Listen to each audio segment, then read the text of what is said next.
Всем салам алейкум. Опять мы ночью на рыбалке.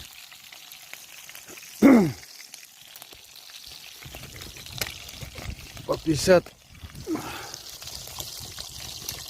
рыба есть.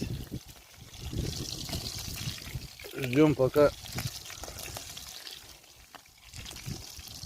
утром, может, и утка будет. Вот наша. Сейчас вот только взяли за полчаса. Продолжение следует.